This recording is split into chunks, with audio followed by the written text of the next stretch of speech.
नमस्ते, आपका हार्दिक अभिवादन, अभिनंदन।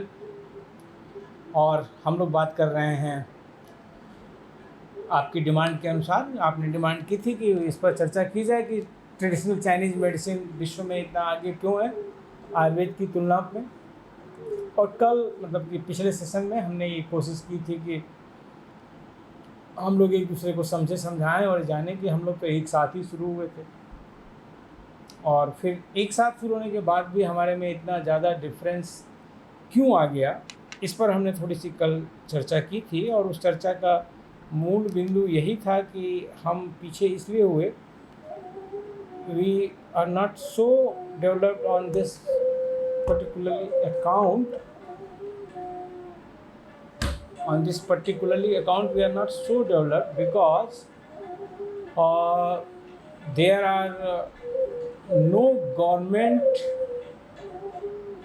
support in the way the government of China has supported TCM. So now, as I interacted with you, that there will be total 3 sections. But today the second one, where I am going to discuss with you about how TCM developed up to this level,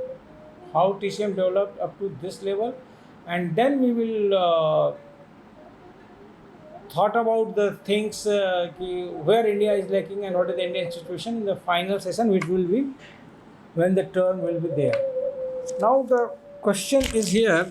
Yes, just I am missing it.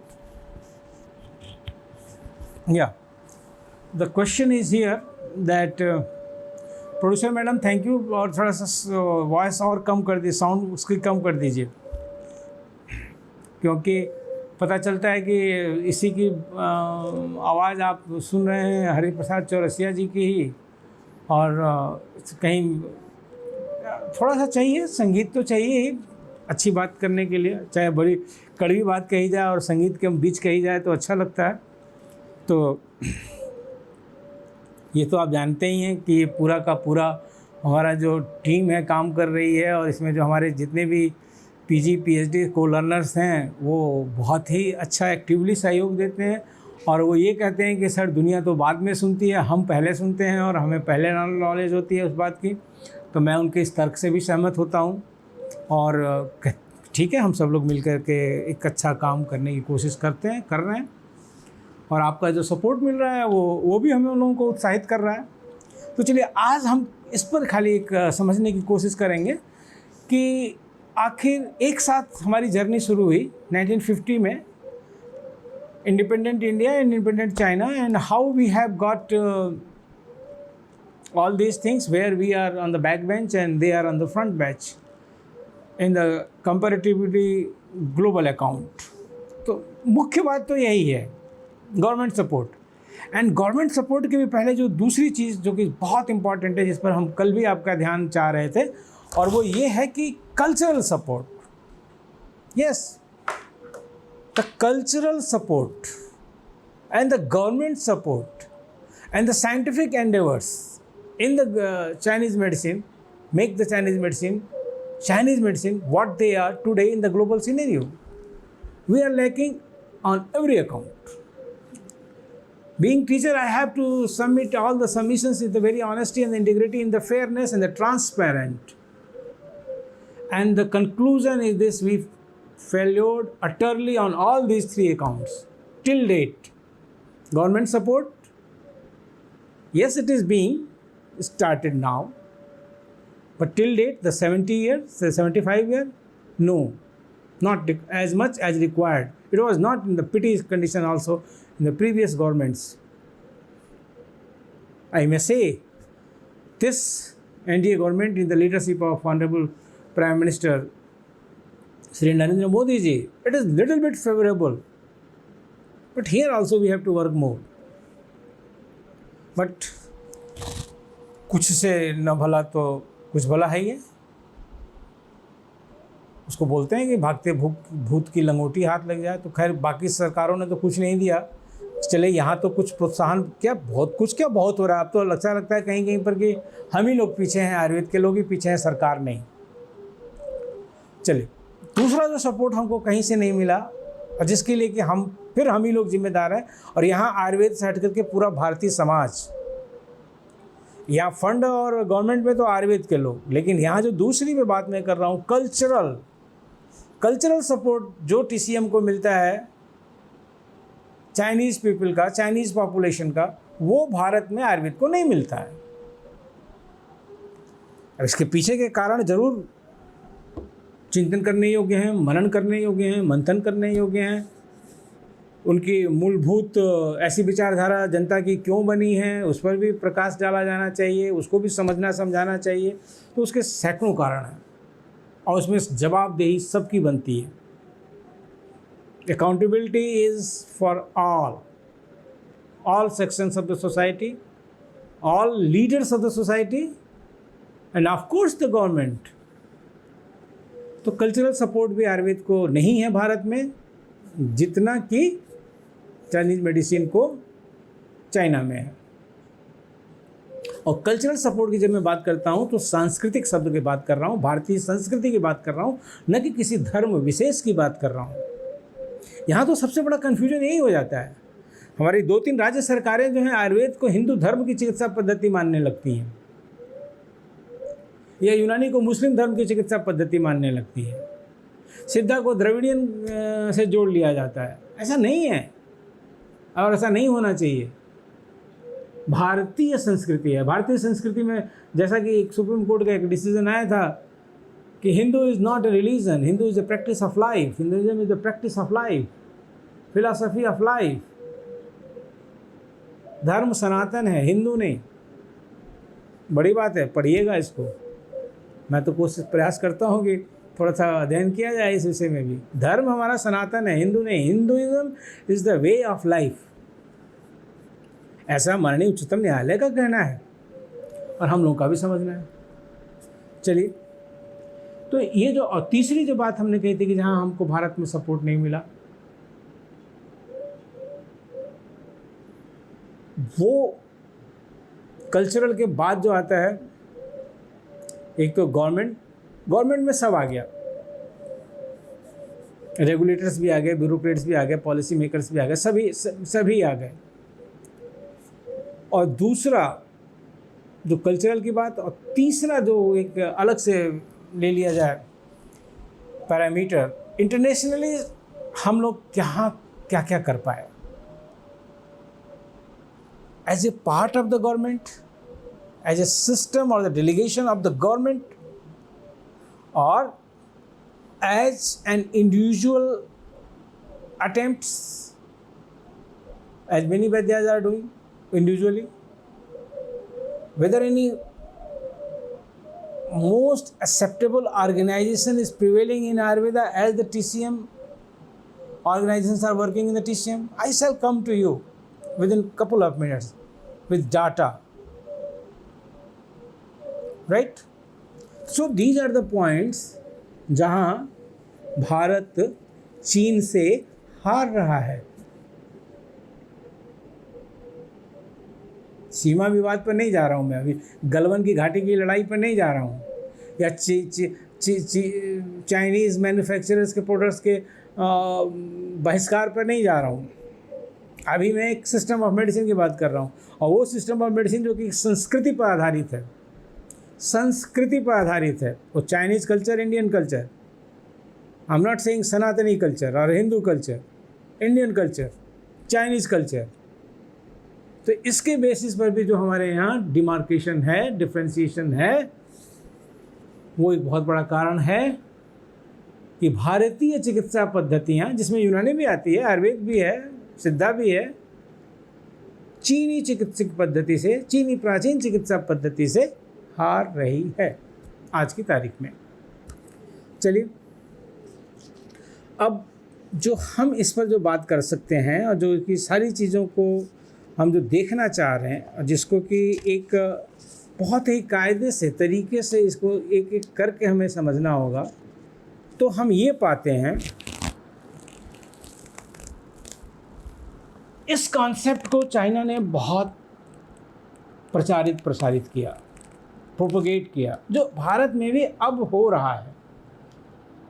लेकिन चीन पहले से इस काम को कर रहा है। क्या? वो कौन सा कॉन्सेप्ट है? उन्होंने कहा कि harmony between man and nature. तो बताइए, चाइना की इस टैग लाइक से कि traditional Chinese medicine is having a fundamental approach that the harmony between man and the nature. क्या भारतीय दर्शन सिद्धांत, क्या भारतीय संस्कृति इस बात को, कौन पहले, इस पर अभी नहीं जाएंगे कि चाइना के किसी दर्शन शास्त्री ने पहले कहा या भारत के किसी दर्शन शास्त्री ने पहले कहा, इसका निर्णय इतिहासविदों पर छोड़ देते हैं। लेकिन अगर समस्त सबूतों को ध्यान में रखेंगे तो ये पाएंगे कि भारतीय दार्शनिक कहीं पहले हुए हैं इन सभी दार्शनिक लेवल से, इस कॉन्सेप्ट में कि harmony between man and the nature. फिर जो उनका लिटरेचर मिला, मैं बस तुलना कर रहा हूँ दोनों की। आयुर्वेद का तो आप सब कुछ जानते हैं, मैं चाइनीज़ से आपको बस परिचय करा रहा हूँ, एक छोटा सा प्रयास कर रहा हूँ कि आप चाइनीज़ मेडिसिन के बारे में भी जानिए। उनके जो राइटअप्स आए और जो उनकी जो चाइनीज़ भाषा में है, जो कि चाइना अपनी भाषा को बहुत प्रपोज कर रहा है। देखा है आपने, नेपाल के हर स्कूल में चाइनीज़ भाषा पढ़ाई जा रही है। हाँ, खैर वो अलग इशू आ जाता है, कई सारे इशूज एक साथ आते रहते हैं। तो वो अपनी भाषा का भी प्रचार कर रहे हैं। आपने कभी सुना है कि चलिए मान लीजिए कि संविधान में जितनी भी भाषाएं हैं हमारे पास 8वें अनुच्छेद में, किसी के लिए भारत सरकार किसी दूसरे राष्ट्र में, राज्य में, और वहाँ के प्राइमरी स्कूलों में उस भाषा को पढ़वा रही हो अपने इंटरेस्ट में? नहीं, ऐसा नहीं है। लेकिन अधिनायकवाद की जो नीति है, साम्राज्यवाद की जो नीति है, नेपाल के मेरे मित्र अभी इसको समझ नहीं पा रहे हैं, लेकिन नेपाल के स्कूलों में चीनी भाषा पढ़ाई जा रही है। उसका बहुत बड़ा परिणाम निकलेगा। और नेपाल और भारत की दोस्ती की दुहाई आप देते रहिए, लेकिन नेपाल में कितनी हिंदी पढ़ाई जा रही है? चलिए हिंदी को ही मान लेते हैं कि थोड़ी सी क्षेत्र या राज्यों के हिसाब से राष्ट्रभाषा है भी, मान क्यों लेते हैं, राष्ट्रभाषा हिंदी है ही। तो क्या भारत सरकार नेपाल के स्कूलों में हिंदी पढ़वा रही है उसी तुलना में जिस तरह से कि नेपाल में चीनी सरकार चीनी भाषा को पढ़वा रही है, उसका खर्चा दे रही है? तो बहुत सारी बातें हैं। तो ये जो ढोल पीटा गया चाइना के द्वारा, पीटिंग की गई, अपने एंशिएंट पने को कैश किया गया इंटरनेशनल मार्केट में। उन्होंने बहुत अच्छे से दिखाया कि देखिए ये हमारा इतिहास है जिसमें ये हमारी इमेजेस बनी हुई हैं ह्यूमन की, बॉडी की, नेचर की, ये कॉग्निशन स्टेप्स है, थ्योरीज हैं, और ये हम इतना अच्छा काम उस समय ही किए थे, ये हमारा स्ट्रॉन्ग लिटरेचर है। उसको उन्होंने मार्केट किया। उन्होंने ये भी मार्केट किया कि use of natural resources inside and outside the body, inside and outside the body, natural resources in the natural form. फिर थ्योरी भी उनकी बहुत कुछ हम ही लोगों जैसी मिलती जुलती है। आप त्रिदोष की थ्योरी बोलते हैं, वो भी 3 बात बोलते हैं, की, इन, यांग वो बोलते हैं। वो ये भी कहते हैं कि जो बॉडी का जो सभी अंग हैं वो फंक्शनल हैं, इसमें कुछ भी एनाटॉमिकल स्ट्रक्चर खाली नहीं है, ऑल आर फंक्शनल। आयुर्वेद भी यही कहता है, चाहे कोई भी सिस्टम ऑफ मेडिसिन यही कहता है। वो ये भी बात करते हैं कि जो भी हमारा सिस्टम है और वो सब एक पक्का एक मेडिसिनल टीम पर बात करते हैं तो वो तो जाते हैं कि झांगजियांग वर्ड यूज़ दिया हुआ है उन्होंने, और इसको कहते हैं कि ये जो थ्योरी ऑफ झांगफू ऑर्गन्स है, ऑर्गन्स के ऊपर इनकी थ्योरी है झांगजियांग। तो वो ये मान करके चलते हैं कि हर एक अंग मानव शरीर का अपने आप में एक विशिष्टता रखे हुए है, और इनका जो है कंप्लीट सिस्टम जो है, आप इसी को देखिएगा और इसको हम लोग समझने की कोशिश करेंगे तो इन्होंने पूरी की पूरी भाषा ही और टर्मिनोलॉजी बस अलग है, लेकिन सिद्धांतिक रूप से वो एक हम ही लोगों की तरह से है। जैसे कि वो स्रोतस 12 गिनते हैं, इन्होंने लिखा है 12 मेरिडियंस, वो स्रोतस को मेरिडियन वर्ड अंग्रेजी में दिया गया है, ये चाइनीज़ वर्ड है, मेरिडियन लिखा हुआ था। तो ascending order, descending channel, ascending channel, floating, sinking and all these things. तो मैं ये कहना चाहता हूँ, बड़ी विनम्रता के साथ कहना चाहता हूँ कि अगर आप फिलॉसफिकल लेवल पर जाएं, थ्योरेटिकल नॉलेज की लेवल पर जाएं, तो भारतीय चिकित्सा पद्धति आयुर्वेद और चीन की प्राचीन चिकित्सा पद्धति ट्रेडिशनल चाइनीज़ मेडिसिन में 95% से अधिक समानता है, 95% से अधिक समानता है। थोड़ा सा नंबरों में हेरफेर है। आयुर्वेद जिसको 3 कहता है, ये 4 कह देते हैं। इन्होंने कहा कि 4 Q of the nature of drugs, 5 flavours of the drug. हम लोग 6 फ्लेवर कहते हैं, हमारे यहाँ 6 रस हैं, मधुर, अम्ल, लवण, कटु, तिक्त, कसाय, ये 5 कहते हैं। तो इतना तो भेद अपनी विद्वता दिखाने के लिए भारत में भी खूब हुआ है। आयुर्वेद में देख लीजिए, पंचविध कषाय कल्पना, षड्विध कषाय कल्पना, सप्तविध कषाय कल्पना, आचार्य काश्यप तक, आचार्य सुश्रुत की षड्विध कषाय कल्पना, पंचविध कषाय कल्पना, सारी टिप्पणियों पर देख लीजिए, भेद में कहीं भी। तो वही चीन में भी है, जो हमारी फिलॉसफी जो संस्कृत भाषा में लिखी गई, और उनकी फिलॉसफी जो चीन की भाषा का नाम मैं भूल रहा हूँ, एम से है, आप जरा इसको गूगल चेक करिए तो चीन की भाषा का क्या नाम है, Mandarin, the official language of republic of China. शायद अभी हमारी टीम हमको बता देगी, तो मैं थोड़ी देर से इसको रिकॉल करने की कोशिश कर रहा था कि एम से शुरू होती है और क्या है, हाँ, मैंडेरिन। थोड़ी सी याददाश्त है, ब्राह्मी घृत का उपयोग किया हुआ है कि नहीं किया हुआ है, ये तो ठीक है, थोड़ा हंसते भी रहना चाहिए मित्रों। तो जो मैंडेरिन है उसमें जो लिखी गई ये चीज़ें, और जो संस्कृत में लिखी गई ये चीज़ें, जो तथ्य लिखे गए हैं, वो बहुत कुछ सिमिलर है। हमने आपको बताया ना कि संख्या में अंतर है, थ्योरी तो एक ही चल रही है। तो अपने यहाँ भी डिफरेंट आचार्यों के और कमेंट्रीज में भी है, तो मोर और लेस एक ही है, लेकिन उन्होंने अपना कैश कर लिया, हम नहीं कर पाए। हम अभी इसी बात पे लगे हुए हैं। मैं कोई पॉलिटिकल एग्जाम्पल तो मेरे दिमाग में बहुत आ रहे हैं, हम बहुत सारी चीज़ों पर लगे हुए हैं। चाइना में भी आंतरिक समस्याएं बहुत हैं, कम नहीं है, भारत से ज़्यादा हैं। और जिस तरीके से वो अपनी आंतरिक समस्याओं से जूझते हैं, अंतर्राष्ट्रीय संबंधों की मर्यादा को ध्यान में रखते हुए मैं उस पर कोई टिप्पणी नहीं करूँगा, क्योंकि भारत ये मानता है, पंचशील समझौते के अंतर्गत भी मानता है, पंडित नेहरू के ज़माने से, और आज भी हमारी विदेश नीति यही है कि किसी भी देश के आंतरिक मुद्दों पर हम कमेंट नहीं करेंगे। तो हम भारत के नागरिक के रूप में हम भी नहीं करेंगे, लेकिन हम बात तो कर सकते हैं इशारों में। जब हमारे प्रधानमंत्री यूरोप में होते हैं, फ्रांस में होते हैं, और यूरोपियन यूनियन वहाँ पर कोई रिजोल्यूशन ला देती है, और उसको ये नहीं समझ में आता है कि वो भारत के आंतरिक मसलों पर हस्तक्षेप कर रही है, उनकी यूरोप वाले लोगों को लेक्चर देने की आदत है, एशियंस को और इंडियंस को। वो ये मान कर समझते हैं कि बस हम ही सुपीरियर हैं। फिर भी मैं अंतर्राष्ट्रीय मर्यादा की ही भाषा बोल रहा हूँ। इतना तो हमारे विदेश मंत्री महोदय ने बोला है, जो मेरे एक आइडियल रोल हैं, डॉक्टर एस जयशंकर जी, जितना वो बोले मैं उतना ही बोल रहा हूँ। उन्होंने भी यूरोपियन यूनियन के मणिपुर के रिजोल्यूशन पर इतना ही बोला है जितना मैं बोल रहा हूँ, यानी कि मैं उनको फॉलो कर रहा हूँ, जितना वो बोले मैं उतना ही बोल रहा हूँ। ये भारत का आंतरिक मामला है और हम लोग इससे निपट रहे हैं। ठीक है, मणिपुर में जो कुछ भी हो रहा है बहुत ही दुखद है, बहुत ही शर्मनाक है, भयावह है, विभत्स है, लेकिन यूरोप की यूनियन उस पर क्यों प्रस्ताव पारित कर रही है? हम सक्षम हैं, हम उसको निपट लेंगे 2 महीने में। हमारा उच्चतम न्यायालय उस पर इतना सक्रिय है। अभी 3 जजेस ऑल फीमेल्स का एक रिटायर्ड हाई कोर्ट जजेस की एक यूनिट बना दी है हमारे ऑनरेबल CJI ने, और एक से बढ़कर एक प्रयास हो रहे हैं कि वहाँ पर शांति बहाल हो। तो चलिए, थोड़ा सा विश्वविद्यालय के शिक्षक का ये दायित्व होता है कि वो हर तरह से socially, academically administratively, politically, economically, culturally aware citizen of country produce करने की, तो उस भूमिका में भी हम आ जाते हैं।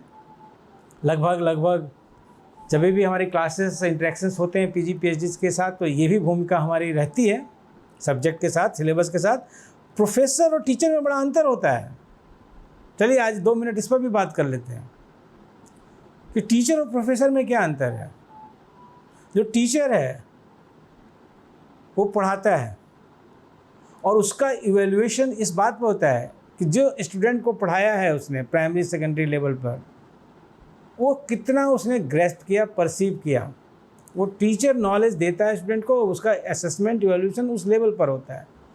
प्रोफेसर जो होता है उसका इवैल्यूएशन इस बात पर नहीं होता है कि उसने सिलेबस कितना बढ़ाया है या सिलेबस कितना पढ़ाया है। इस पर मेरे मित्र मेरा विरोध कर सकते हैं, लेकिन मैं अपनी इस बात को कहीं से बढ़ती गंभीरता से कह रहा हूँ। लेकिन अगर पढ़ाई की सीमा सिलेबस में बांध दी गई है, हमारे टीचर तो बोला करते थे, स्वर्गीय डॉक्टर एस के दीक्षित जी, जिनको मैं नमन करता हूँ। हमारे इस ऑफिशियल रूम में उनकी तस्वीर है, दिन की शुरुआत वहीं से होती है। ईश्वर के बाद माँ, माँ के बाद गुरु। तो प्रश्न यहाँ पर यह है कि वो सीधे कहते थे उस ज़माने में 1955 पीजी का मतलब सिलेबस होता है? बिल्कुल नहीं। पीजी मतलब स्वाध्याय, पीएचडी मतलब स्वाध्याय। Nothing in the syllabus, nothing is the part of the syllabus and nothing is the out of the syllabus. कुछ लोग कहते थे कि सिलेबस के बाहर का क्वेश्चन पूछ दिया गया है। नहीं, तो जो प्रोफेसर है वो सिलेबाई नहीं कवर करता है। ठीक है, आज के एजुकेशन सिस्टम एक सिलेबस के बीच में बांध दिया गया, इवन डॉक्टरेट को भी बांध दिया गया, लेकिन कुछ परिस्थितियां ऐसी हुई होंगी कि ये नियम लागू किए गए। अरे इसी विश्वविद्यालय में, काशी हिंदू विश्वविद्यालय में एक समय था जब कोई टीचर उपस्थिति पंजिका पर साइन नहीं करता था। जी हाँ, सही सुना आपने। The teachers of the Banaras university was never signed on attendance register back 30 year.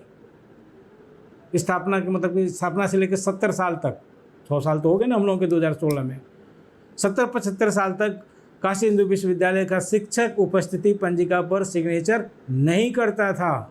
उसकी इंटीग्रिटी अपने आप में इतनी विशाल थी, महत्वपूर्ण थी कि अगर वो अवकाश पर है तो वो स्वयं अवकाश पर रहता था, लेकिन वो सिग्नेचर नहीं करता था कभी भी। लेकिन हाँ, कुछ घटनाएं हुई, जैसा कि सब जगह होता है, हर समाज में होता है, कुछ लोग दुरुपयोग करते हैं तो फिर नियम बनते हैं। उसी तरीके से सिलेबस के लिए भी नियम बन गया है, सिलेबस बन गया है।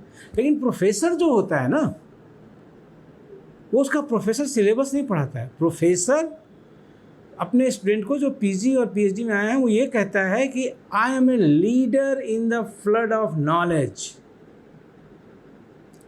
ध्यान से सुनिएगा, प्रोड्यूसर मैडम अपर्णा सिंह जी, आप ही हैं क्या जो सुन रही हैं? बाकी लोग तो आप तुरंत सुन रहे हैं, बाकी लोग तो यूट्यूब पर सुनेंगे। प्रोफेसर एक ज्ञान गंगा में आपको नेतृत्व दे रहा है। ये आपकी क्षमता है कि आप उस ज्ञान गंगा से मिले जल को पूरा ग्रहण करते हैं, शरीर में उसको ग्रहण करके उसका उपयोग करते हैं। एक एग्जाम्पल है, या गार्गल करके बाहर कर देते हैं। तो जो सिलेबस वाली पढ़ाई है वो गार्गल करके बाहर करने वाली है, और उस जल को, उस ज्ञान गंगा को आत्मसात करने के, व्यक्तित्व की वृद्धि और समाज की सेवा उस ज्ञान से करना, वो प्रोफेसर के दिया हुआ ज्ञान और वो ज्ञान गंगा की पढ़ाई है।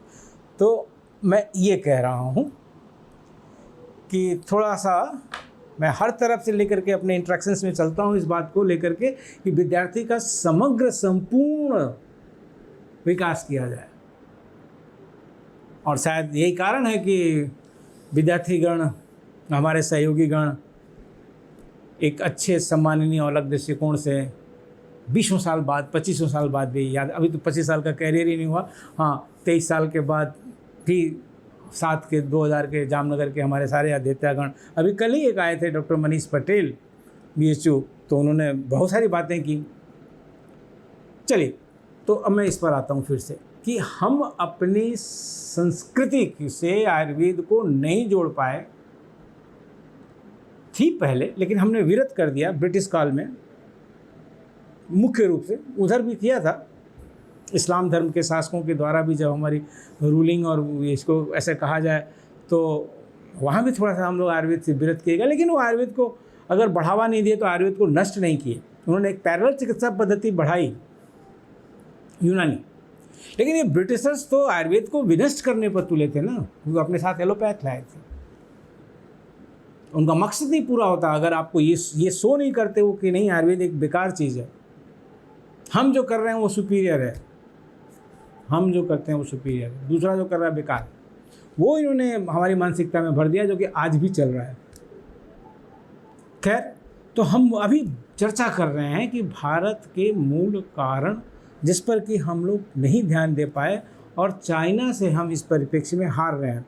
आप उनको देखिए ना, वो इंस्पेक्शन करते हैं, ऑस्कल्टेशन है, ऑल्फैक्शन है, पल्स रीडिंग है, पल्पिटेशन है, वो उनकी जो आप देखिए उनकी जो रिसोर्स हैं वो हर्बल हैं, एनिमल हैं, मिनरल हैं, केमिकल हैं, बायोलॉजिकल हैं, सब कुछ तो यही हमारे पास भी है। हम हारे क्यों? जी हाँ, हम हारे हुए हैं आज की तारीख में।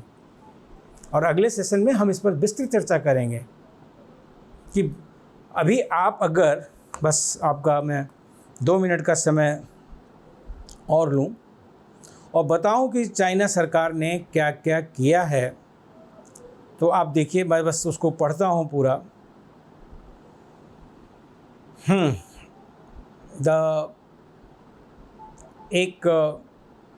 देखिए यहाँ भी एक बड़ी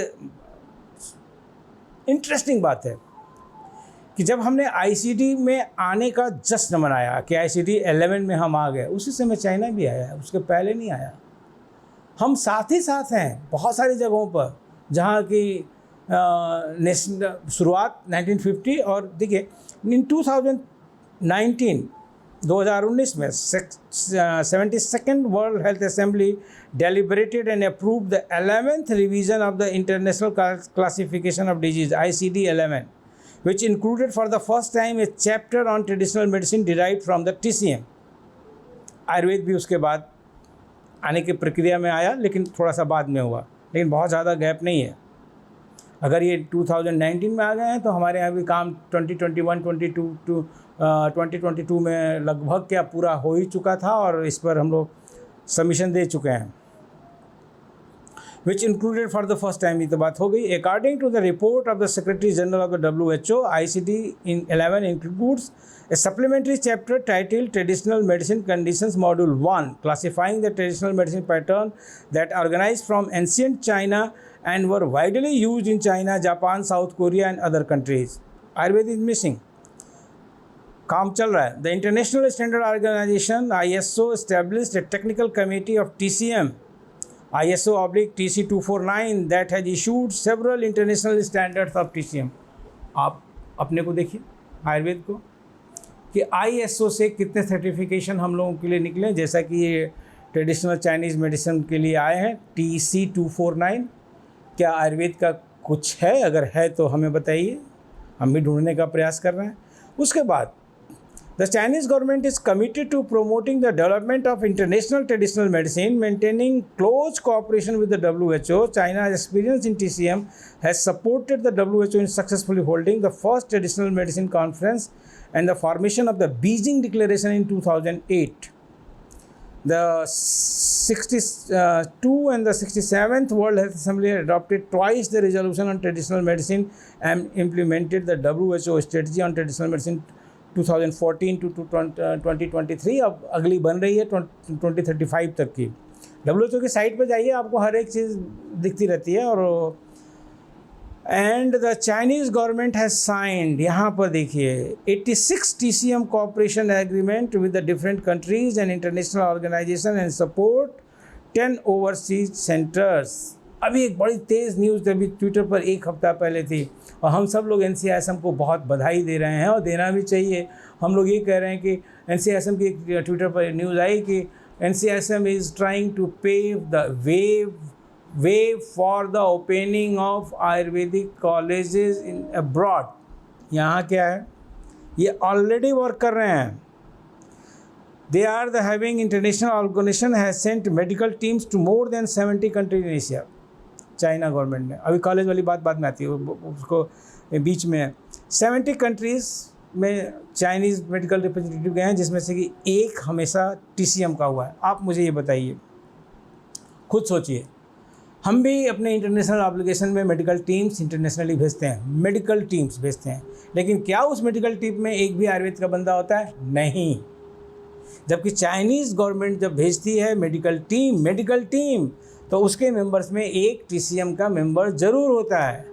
तो हमारे यहाँ मेडिकल टीम का मतलब खाली एलोपैथ होता है, आयुर्वेद होता ही नहीं है। तो ये डिफरेंस ऑफ अप्रोच है जो कि आज भी गवर्नमेंट लेवल पे इसको नहीं सुना जा रहा है। वो मेडिकल टीम का मतलब एलोपैथ समझते हैं, जबकि government of China medical team में एक टीसीएम का प्रैक्टिशनर्स रखती है, किसी भी देश में वो भेजते हैं तो। और फिर वो और क्या कहते हैं,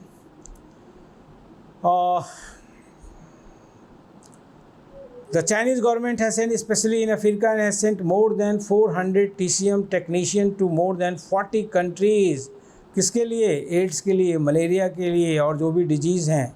अब आप खुद सोचिए कि क्या एड्स और मलेरिया के लिए जो इंटरनेशनल ऑब्लिगेशंस भारत सरकार के पास हैं, उनमें क्या भारत की सरकार ने किसी आयुर्वेदज्ञ को क्या कभी भेजा है? अगर भेजा हो तो बताने की कृपा करिए। और जहाँ तक मैं समझता हूँ कभी नहीं भेजा है। ऐसा उन्होंने 400 टीसीएम के फिजिशियंस को भेजा और 40 से अधिक देशों में भेजा। तो हम कहना क्या चाहते हैं? कहना सिर्फ ये चाहते हैं कि हमें, यानी कि भारत सरकार को, आयुर्वेद आयुष सिस्टम को इसी तर्ज पर बढ़ाना होगा जो ट्रेडिशनल चाइनीज़ मेडिसिन के हैं। आपको पता है कि ढेर सारे विदेशों में टीसीएम के कॉलेजेस चल रहे हैं, जहाँ पे अभी हम शुरुआत कर रहे हैं। ये संख्या यहाँ दी हुई है, लेकिन मुझे थोड़ा सा ज़्यादा सर्च करना पड़ेगा गूगल सर्च में। समय काफ़ी हो गया, 30-35 मिनट से ज़्यादा नहीं बोलना है, नहीं तो आप चैनल चेंज करने लगेंगे, दूसरी जगह पर चले जाएंगे और मेरी जो आपसे निवेदन है थोड़ा अधूरे ही रह जाएंगे। तो ऑलरेडी ट्रेडिशनल चाइनीज़ मेडिसिन के कॉलेजेस अब्रॉड में काम कर रहे हैं। उनकी world federation of Chinese medicine है, जिसकी कि मेंबर्स की संख्या हज़ारों में है। ये सारी बातें हम अगले सेशन में लेंगे कि इंटरनेशनल प्रोपोगेशन कितना है चाइना का, ये वर्ल्ड प्रोपोगेशन वाला, और भारत की स्थिति क्या है उस पर, और वो एक कंक्लूसिव सेशन होगा। मेरे मित्र, आपकी ईमेल आईडी हमारे पास है। मैं तीसरे दिन यानी कि फाइनल सेशन में आपके ईमेल आईडी को भी उद्धृत करूंगा कि आपने ये डिमांड की और हमें इतना अवसर दिया कि हम एक मेजर कंपैरेटिव स्टडी कर सकें। अभी भी मुझे 2 ही 3 कारण नज़र आते हैं सॉलिड, इस पर 3 सेशन करने की ज़रूरत नहीं। 3 शब्द वाक्यों में कहा जा सकता है कि आयुर्वेद की बढ़ोतरी इसलिए विश्व में नहीं हो पाई क्योंकि भारत सरकार ने आयुर्वेद को प्रश्रय नहीं दिया, उत्साहित नहीं किया।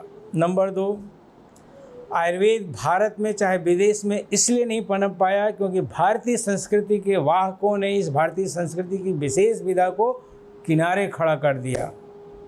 नंबर 3, कि वैश्विक रूप से जो प्रचलन चाहिए था और जो जितने कार्य होने चाहिए थे, जो संस्थाएं बननी चाहिए थी, जिनका कि हम डिस्कशन अगले सेशन में करेंगे, वो सब भी कुछ नहीं हुआ।